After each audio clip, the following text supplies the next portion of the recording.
자, 지금 성령의 사역에 대해서 5번째 들어갑니다. 지금 성령의 사역을 5번째 들어가는 이유는 이제 그만큼 성령에 대한 이해가 중요하기 때문에 지금 그렇게 반복을 하는데, 우리가 그 교회의 모델이라고 한다면 초대교회가 모델이죠. 그렇다면 정말 신자로서 참 응답을 받은 모델이라고 치면은 또 바울이라고 들 수 있죠. 근데 이제 이 바울이 그 전도 현장에서 그 사도행전 18장에는 지금 고린도 교회 사역을 마치고 19장에 이제 에베소 지역으로 지금 오면서 이때 사도행전 19장 2절에 이런 말을 합니다. 지금 아볼로가 고린도 교회에 있을 때 바울이 윗지방에서 다녀 에베소에 이르러 가지고 어떤 제자에게 만나서 이르는데 뭐라고 얘기하냐면, 너희가 믿을 때 성령을 받았느냐 이렇게 이제 질문을 하죠.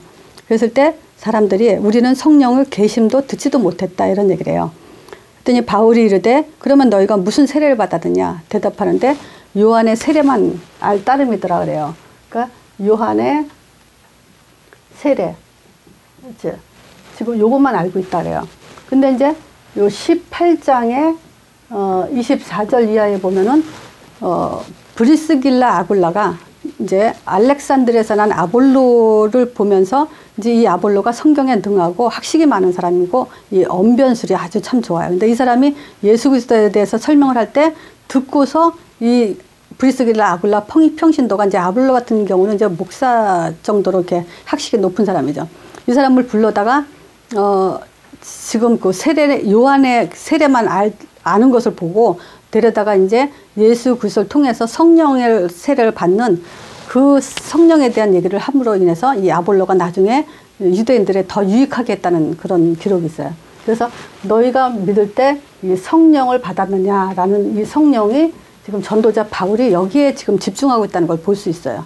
그래서 사도행전 28장 마지막 절 31절이 마지막 절이죠. 이때도 하나님 나라를 전파하며 그래요. 그래서 이 하나님 나라, 이 성령에 대해서 전파하며 주 예수께 관한 것을 가르치되 그만한 사람이 없었더라 그래요.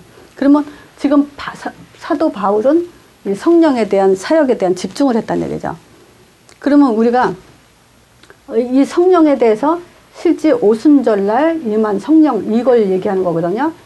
바람같이 불같이 임한 이 성령, 초대교회에서 오순절에 임한 이 성령에 대해서 지금 전파하고 다닌다 이 얘기예요. 근데 이제 이 성령에 대해서는 조금 사도행전 2장의 성령에 대해서는 나중에 또 다시 또 왜냐면 오늘 설명할 거에 대해서 좀 헷갈릴 것 같아서 요거는 지금 그냥 성령이 임했다, 오순절날 임했다 요거까지만 할게요. 자, 그러면 이 성령에 대해서 지금 또 구약에 지금 오늘은 무슨 얘기를 하려면요, 이 구원의 이 성령의 사역은 지금 우리에게 첫 번째 가장 중요한 사역을 한 것이 뭐냐면 구원의 완성을 갖다 준 성령이다. 왜냐하면 성령 이제 내주 우리 안에서 이제 구원을 완성하고, 그리고 그 구원을 완성한 성령이 우리에게 또 뭘 갖다 주냐면요, 계시도 지금 완성시켰어요. 그리고 응답도 완성이 된 거예요.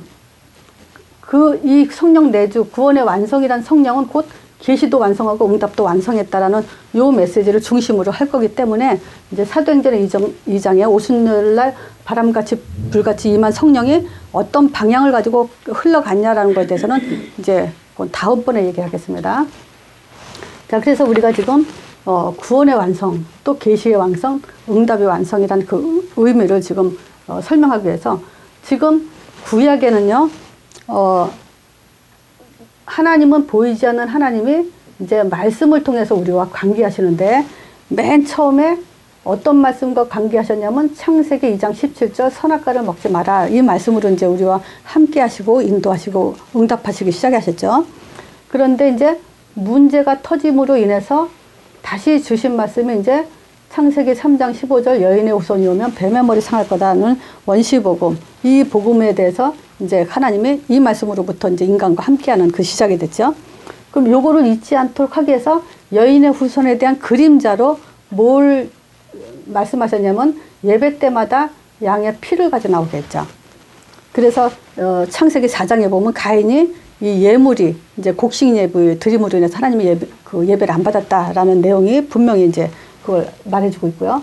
또 이 양의 피를 이제 오실 메시아에 대한 그림자라 하면 또 창세기 6장에 보면 노아 홍수 때 이제 방주를 지라고 하죠. 이 방주도 실제 이 구원에 오실 메시아에 대한 그림자예요. 그 방주의 특징이 뭐냐면 그 문이 위로 났고 또 열고 닫는 그것을 하나님이 하셨죠. 그래서 이 방주도 하나의 그리스도의 예표, 구원에 대한 그림자다라고 이제 말할 수 있는 거고요. 또 그 창세기 17장에 보면 아브라함한테 이제 하나님이 뭘 명하시냐면요. 할례를 받으라 그래요. 이 할례도 하나님의 그 피의 언약으로서 하나님의 구원의 약속의 자녀라는 증표로서 이 할례를 받게 하죠. 그래서 이 할례도 오실 메시아에 대한 그림자다 할 수 있고요. 또 아브라함 보고 이제 가나안 땅으로 가라는데 이 가나안 땅에 오실 메시아에 대한 약속을 줬죠. 자, 그리고 또 이뿐만 아니라 출애굽기에 보면은 3장 18절에 희생제 드려라. 이것도 하나의 이제 피 얘기면서 유월절 문설주에 피 바르면서 이제 그것이 출애굽기 12장 23절에 이 유월절 어린 양의 피가 문설주에 피 발랐을 때 하나님의 역사가 어떻게 일어났는지에 대해서 잘 나타난 게 이제 출애굽기 12장 23절이죠. 자, 그래서 하나님이 애굽 사람을 두루 다니며 치러 다니실 때 문 임방과 문 설주의 피를 보시면 넘어가시면서 멸하는 자는 멸하지 못하게 했다. 그래서 피의 능력, 오실 메시아에 대한 그림자를 갖고도 이 능력이 나타난 것을 보여줬죠. 이뿐만 아니라 이제 광야 생활을 하면서 지금 성경 구절 쓰지 않는 것은 지금 뭐냐면 출애굽기 얘기입니다. 광야 생활에서 뭐냐면 이 도피성이라는 얘기를 해요. 부지 중에 잘못으로 살인을 하는 경우 도피성으로 피하라 그러죠. 이것도 이제 출애굽기 21장 그 12절에서 13절에 나오는데요. 이것도 하나의 그 오실 메시아에 대한 그림자예요. 그리고 또 언약궤에 대한 얘기를 하죠. 구약에. 이것도 오실 메시아에 대한 그림자를 계속 지금 보여주고 있는 거고요. 또 모세가 이제 율법을 받으러 가죠. 율법. 그리고 출애굽하면서 이제 새 절기를 지키라 하죠. 수장절, 유월절, 오순절, 수장절. 요 세 절기도 하나의 이제 뭐냐면 다 오실 메시아에 대한 그림자 얘기죠.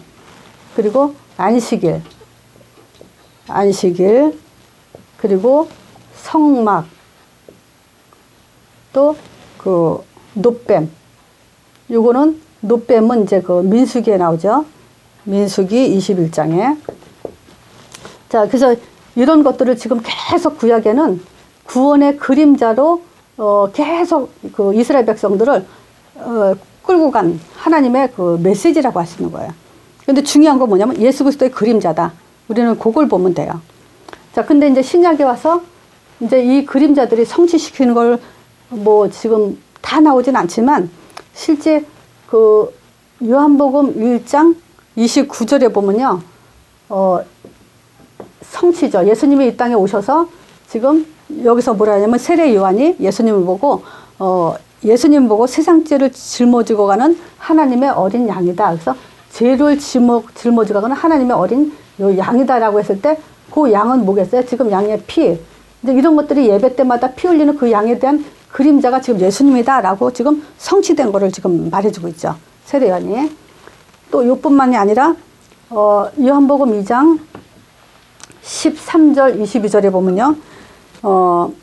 그 요한복음 2장에 그 2장 13절 20절에는 그 이방인들 성막에 예배 드리러 온 곳에 이방인들이 따로 있어요. 거기서 이 유대인들이 이제 뭐냐면 예배 때 그 장사하는 걸 보고 예수님의 그 상을 엎으시면서 이제 이 성전 46년 동안 지은 그 성전을 헐어버린다 그러죠. 그때 이제 이 사람들이 46년 동안 지은 성전을 어떻게 헐어버리냐. 그때 헐어버리고 3일 만에 다시 세우겠다 그래요. 근데 46년 동안 지은 성전을 어떻게 헐어버리고 3일 만에 다시 성전을 세우냐 그랬을 때 자기 몸된 성전을 가리켜서 말씀하신 거라 그래요. 그러니까 그 지금 여기서 성전은 결국 예수님을 자체를 말한다는 거죠. 그러니까 이런 것들이 지금 다 예수님에 대한 그림자라는 성경 구절의 근거가 이제 이렇게 지금 잘 나와 있죠.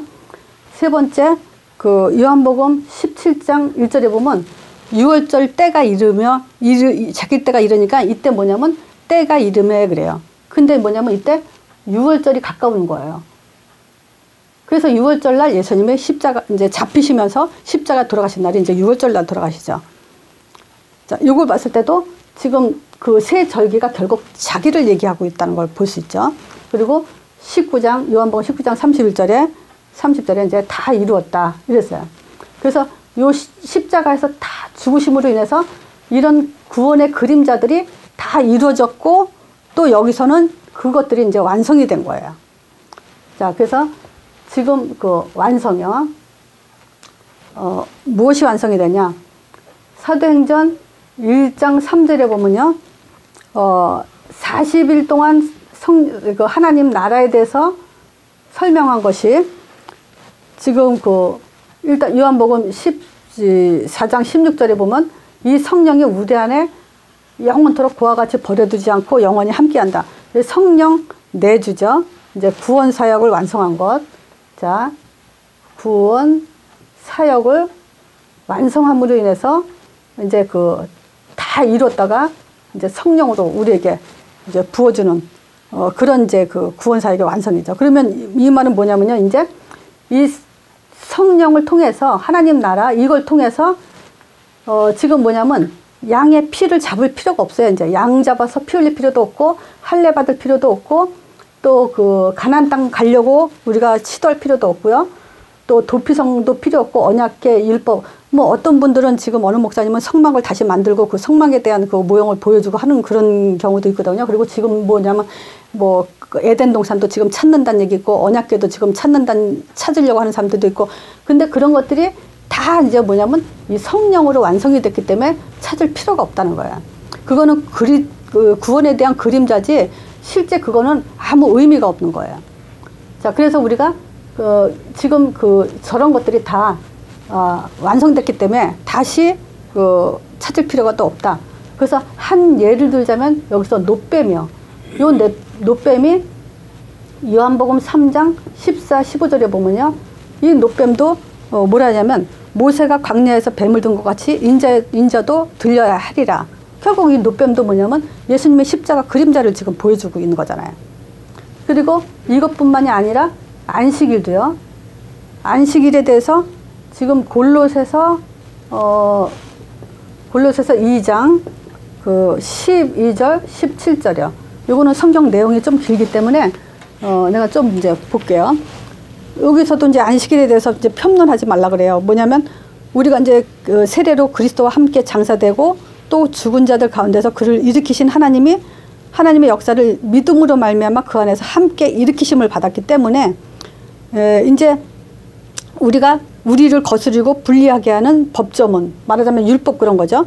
그런 것들을 쓴 증서를 지우고 제하여 버려서 십자가로 못 박여서 뭐든지 다 이제 이루셨다는 거예요. 그래서 통치자들과 권세들은 이제 무력화하여 드러내어서 구원거리를 삼으시고 십자가로 그들을 이기셨느니라 그래요. 그러므로 먹고 마시는 것과 절기나 초하루나 안식일을 이루는 이유로 누구든지 너희를 비판하지 못하게 해라.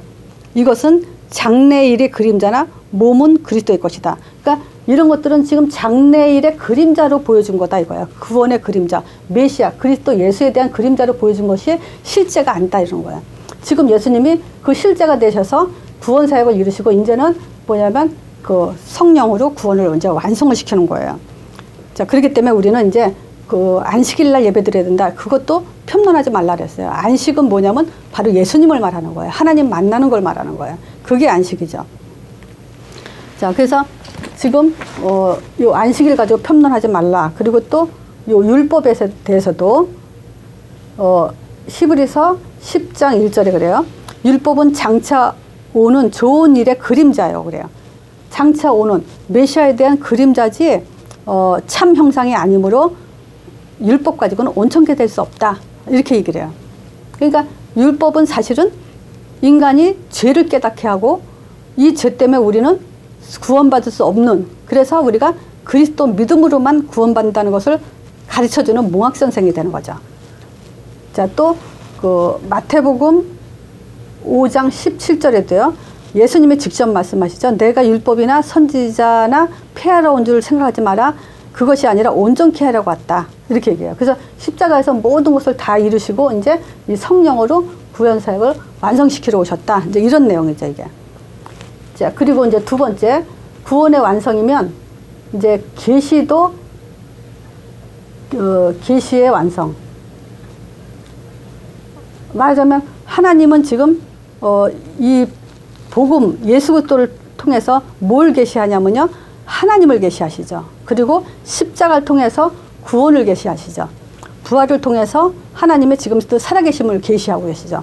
그래서 구약의 저 그림자들은 뭐냐면 오실 메시아에 대한 것을 하나님은 계시하기 위한 거예요.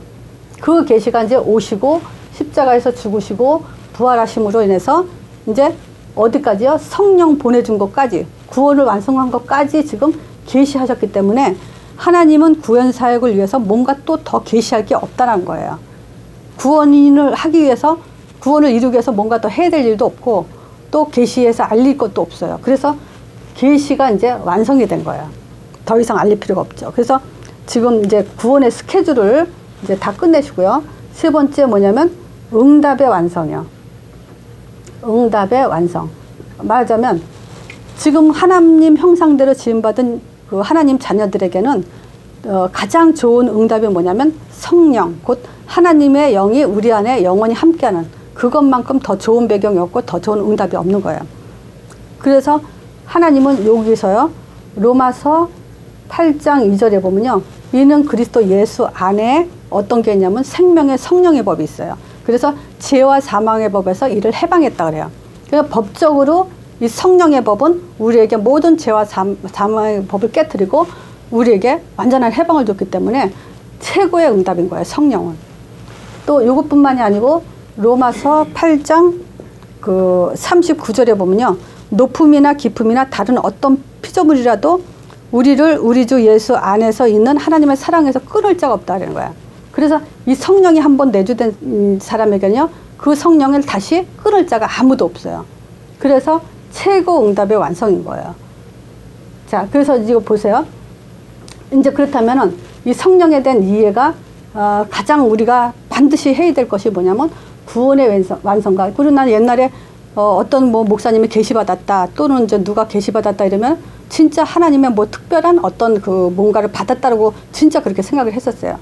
근데 그런 것들이 하나의 어떤 면에서 신비주의에 들어가는 거지, 하나님의 계시는 그 구원에 대한 그 계시와 또 그 계시를 통해서 우리에게 완전한 응답을 주기 위한 것이 목적이지, 뭔가 알려서 뭐를 보고 듣게 하고 그런 그 일을 하시는 분이 아니시죠. 그래서 우리는 이런 걸 통해서 신비주의와 참 복음을 구분할 수 있는 중요한 내용이라고 봐요, 이게.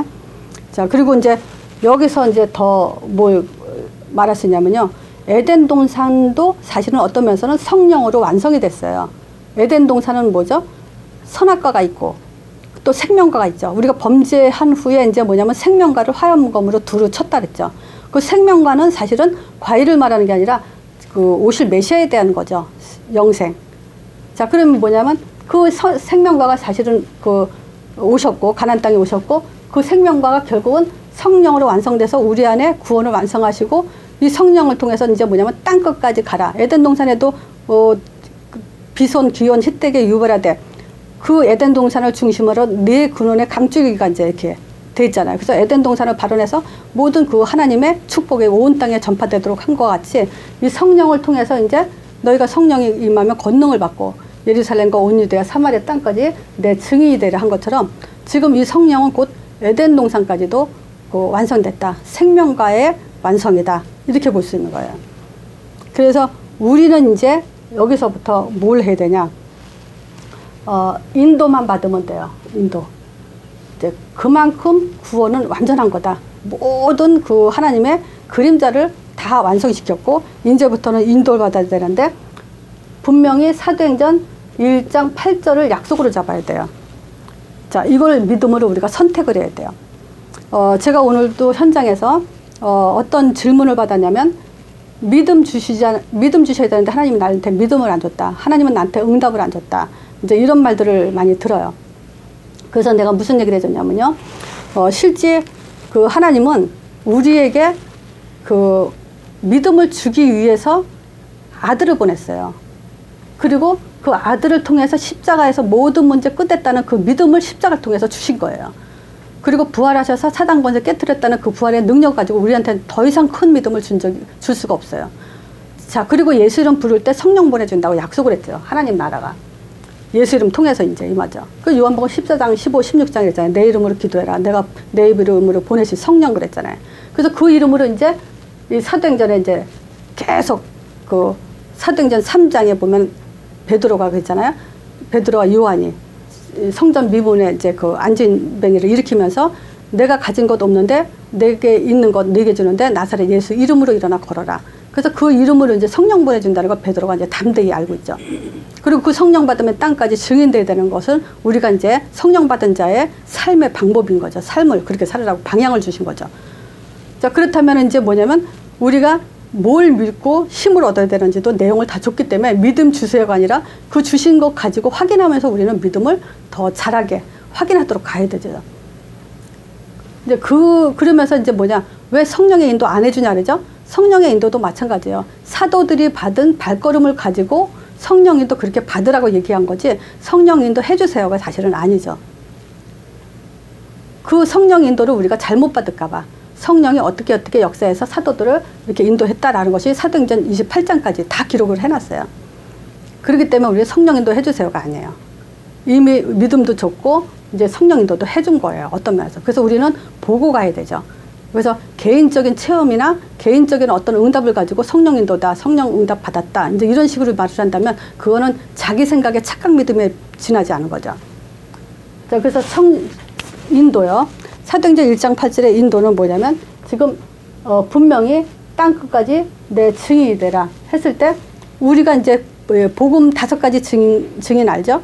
하나님이 누구며 십자가의 의미, 부활의 의미, 또 언제 성령 보내주는지, 그 성령의 목적은 뭔지 지금 계속 성령에 대해서 얘기하고 있기 때문에 그걸 가지고 우리는 이제 인도에 받는 답을 다 가든 거죠. 근데 단지 뭐가 있냐면요, 우리가 체질이 있어요. 자꾸 우리가 메시지를 왜 듣고 기도 회복을 왜 해야 되냐, 요 체질을 가지고 우리는 요 사단이 우리 체질을 가지고 통로로 삼고 있죠. 그래서 가장 중요한 게 뭐냐면 마태복음 16장 14절이에요. 우리의 믿음을 자꾸 예레미야같이, 엘리야같이, 세례요한같이, 선지자같이 그렇게 믿고 있다 보면요, 실질적으로 이거는 사단이 종교를 확 바꿔버리게 되는 거예요. 복음의 본질을 다 놓쳐버리게 되는 거예요. 지금 어떤 상황이냐, 복음을 듣고도 내 체질과 섞여 있어요. 근데 복음은 알아요. 근데 내 체질을 가지고 계속 자꾸 딴 길로 간다는 거죠. 응답을 이제 엉뚱한 걸 받게 되는 거죠. 그래서 어저께도 이제 그 어떤 청년이 질문하더라고요. 뭘 질문하냐면, 지금 우리가 예수를 믿는다는 것에 대해서 정확하게, 실제, 내가 자꾸 이제 믿음이 그 청년이 뭔가 이렇게 자꾸 종교로 섞여 있기 때문에 그것이 틀렸다 그러니까 왜 틀렸다는 건지 설명을 해달라고 해서 이제 그거를 설명하게 됐어요. 그게 뭐냐면 실제 사람들은 본질적으로 자꾸 자기 체질대로. 그래서 하나님은 어떤 하나님 같으냐 하고 물어봤어요. 내가 그 청년한테. 그랬더니 자기는 두려운 하나님이라고 이렇게 처음부터 그렇게 하나님 그러면 두렵다는 생각이 들더라고요. 그러면 만약에 청년이 목회를 한다면 하나님은 두렵다라고 설명을 한다. 그게 이제 자기 생각과 체질을 가진 그런 설교를 하게 되는 거다. 그러면 모든 듣는 사람들이 거의 다 하나님은 두려운 분으로 듣게 된다. 근데 어떤 사람은 사랑의 하나님이라 그런다. 그래서 하나님은 사랑이시다라고 사랑 쪽으로만 이렇게 계속 얘기하면서 헌신과 봉사 쪽으로 간다. 그래서 사람들이 느끼는 대로 자기가 가진 감각대로 이렇게 하는 것처럼. 그래서 여기서도 지금 뭐냐면 사람들이 예레미야 같다, 엘리야 같다, 세례요 같다 하는 것은 바로 자기가 느끼는 하나님에 대해서 지금 계속 얘기하는 거다. 그러니까 그거는 사실은 하나님이 틀렸다. 그걸 가지고 자기는 잘 믿는다고 사단이 속이게 하는 거다. 그래서 어떻게 해야 되냐. 지금 마태복음 16장 16절 요걸 가지고 우리는 올인하는 인생을 살아야 된다. 여기에서 믿음도 나오고 결론도 나오고 미래도 나오고 응답도 나오고 다 나와야 된다. 이제 그런 얘기를 했죠. 자, 그래서 두 번째, 우리가 이제 이 정확한 복음과 동시에 또 뭐가 필요하냐면요, 그릇이 필요해요. 그래서 우리는 자꾸 갱신해야 되죠. 또 어저께 또 만난 분이에요. 어저께 만난 분도 뭐냐면 자꾸 우리는 회개를 해야 되지 않냐 이런 얘기를 해요. 근데 회개도 해야 되죠, 당연히. 근데 아무리 회개를 해도 반복된다면 그거는 후회죠. 근데 보통 사람들이 자기가 반복되는 그 습관 같은 거, 그런 거 가지고 또 회개를 하는데, 회개 중에 최고 회개는 뭐냐면 갱신하는 거예요. 근데 그거를 갱신하게 해주세요가 아니라 내가 갱신해야 돼요. 그러니까 하나님은 지금 그 우리한테 구원 주셨죠? 그리고 성령 인도가 뭐다라고 지금 말을 해줬기 때문에 요걸 가기 위해서 내가 갱신하면서 몸부림치면서 이 복음으로 이제 자꾸 체질 바꿔야 돼요. 자, 그래서 우리는 회개보다도 더 좋은 것이 뭐냐, 갱신. 이 사단의 통로를 내가 자꾸 없애는 거. 요것이 지금 필요하죠. 그래서 이 그릇은 지금 실질적으로 우리가 뭘 생각해야 되냐면 보통 이제 그 객관성을 가져야 돼요. 말하자면 상식적이고 합리적이고 이런 그런 사고를 가져야 된다. 그러면서 주관성을 가져야 돼야 되죠. 그러면서 세 번째, 성령이 또 받으려면 이제 방향. 내가 왜 신앙생활 하죠? 내가 왜 믿죠? 내가 오늘도 왜 언약 기도를 하죠? 이 방향, 목적이 분명히 있어야 돼요. 자, 그래서 우리가 요 세 가지를 가지고 갱신과 사단의 체질 통로 자꾸 바꾸고 갱신하고 또 방향을 가지고 우리가 자꾸 성령인도 받으려고 한다면은 이제 하나님은 반드시 요 목적까지 갈 수 있는 그런 이제 그 인도가 해놨기 때문에 우리가 이제 보고 가야 되죠. 그 인도 속에서 우리가 비로소 응답을 받게 되어 있죠. 자, 응답은 뭐겠어요? 사도행전 1장 8절의 응답이에요. 사도행전 1장 8절이 인도라면 사도행전 1장 8절 응답받는 것이 당연하죠. 자, 그랬을 때 지금 사도행전 1장 8절에 요 성령 임하면 건너가고 땅까지 내 증인된다 했던 증거가 뭐냐면 바로 사도행전 3장 1절에서 그 10절 안진뱅이 일으킨 사건이에요. 진짜 이 사람들은 오순절날 마가다라방에 성령 바람같이 불같이 받고 나서는 안진뱅이 일으키면서 뭐했냐, 베드로와 요한은 오직 예수 이름으로 일어나 걸어라, 가진 게 이거밖에 없다라는 결론을 가지고 이제 안진뱅이 일으켰죠. 그러면 뭐냐면 권세예요. 지금 베드로가 예수 이름의 권세를 사용했다. 우리도 당연히 이제 이 성령에 힘입어서 뭐냐면 예수 그리스도의 이름의 권세를 가지고 성령의 능력에 힘입어서 이제 모든 흑암을 꺾는 그런 이제 응답을 받아야 되죠. 또 그뿐만이 아니라 권세, 권능. 우리에게 이제 권능이 임하는데 그거는 이제 사도행전 8장 26절에서 40절이요. 여기서 이제 그 분명히 저기 빌립이 그 사마리아 땅에 갔을 때 이제 주의 사자가 빌립더러 얘기했죠. 뭐라고 말하냐면요, 일어나서 나무를 향해서 예루살렘을 향하여 가사로 내려가는 길까지 가면 그 길을 가보니까 진짜 이제 광야면서 거기에 이제 에디오피아 내시가 있었죠. 근데 그 사람한테 이제 주의 그 사자가 가까이 가라 그래요. 가까이 가니까 뭐하냐, 이 사람들이 에디오피아 내시가 예배 드리고 오면서 이사야서를 읽고 있는 걸 보고 그 뜻이 뭔지 모르고 있는 걸 보고 빌립이 이제 그걸 설명을 해주면서 이제 세례를 주게 되죠. 서로 이제 그 빌립 그 내시도 자기가 세례를 받겠다 하고 그 세례 받으면서 이제 주의 영이 이런 말이 있어요. 주의 영이 그를 이제 빌립을 이끌어가면서 그 내시는 기쁘면서 가면서 다시는 그를 보지 못했다 그러죠. 그래서 여기서 이제 뭐냐면 주의 사자가 성령이 빌립더러 주의 영이라는 그 영 천사의 사역이 그대로 일어난 걸 볼 수 있죠. 그러니까 보세요. 여기서 천사의 사역이 누구에게 일어나는가? 그러면 예수 이름의 권세를 가지고 전도자의 방향을 가진 사람한테 이제 이 일이 일어나게 되죠. 자, 그러면 이제 세 번째, 우리의 응답 중에 응답은 뭐냐면 전도자의 삶이 가장 큰 응답이죠. 그걸 볼 수 있는 근거가 사도행전 9장 15절이에요. 그 바울을 뒤집으면서 우리가 아까 서론에 얘기한 것처럼요, 신자의 모델은 누굴 잡아야 되냐? 바울을 잡아야 돼요. 그러니까 바울이 이제 다메섹 도상에서 예수님, 부활하신 예수님을 만나면서 예수님이 직접 그랬어요. 이 사람은 내 이름을 위해서 이스라엘 자손과 임금들과 세상 권세자, 이 사람들을 위해서 내 이름을 위해서 택한 나의 그릇이다 그러죠. 그러니까 결국 하나님은 지금 그 성령의 사역을 누구에게 통해서 이루는가? 이제 전도자의 삶을 살도록 하기 위해서 성령을 주신 거고, 또 그렇게 사는 사람한테 이런 이제 그 권능과 권세가 임하도록 지금 하셨죠. 그래서 요게 지금 성령께서 하시는 사역이에요. 그래서 정말 우리 안에 성령이 계시다면 당연히 이런 삶을 살아야 되는 거는 당연한 거예요. 그래서 이런 결론이 안 나면서 성령 인도했다, 성령 응답 받았다, 성령 충만했다라는 말을 사용한다는 것은 그건 자기 주관적인 얘기인 거지 성경적이지가 않은 거죠. 자, 그래서 성령에 의해 다섯 번째 정리하자면요. 구원의 완성이라는 것은 곧 계시의 완성이기도 하고 응답의 완성이기도 한 거예요. 자, 그래서 모든 거 끝났어요. 그랬기 때문에 이제 전도해라 이 말인 거예요. 자, 그래서 요 성령의 사역 다섯 번째, 이거 참 저는 이게 중요하다고 봐요. 왜냐면 저렇게 구약에 그 그림자로 보여준 모든 것들을 지금 또 뭐 성막을 만드니 무슨 에덴 동산을 찾니 또 뭐랄까 언약궤를 찾니 뭐 방주를 찾니 이런 얘기들을 막 하는데 실제 그거는 그림자라는 것에 대해서 사람들이 잘 이해를 못하고 있더라고요.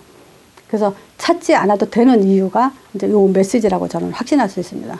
성령에 의해 다섯 번째 이걸로 마치겠습니다.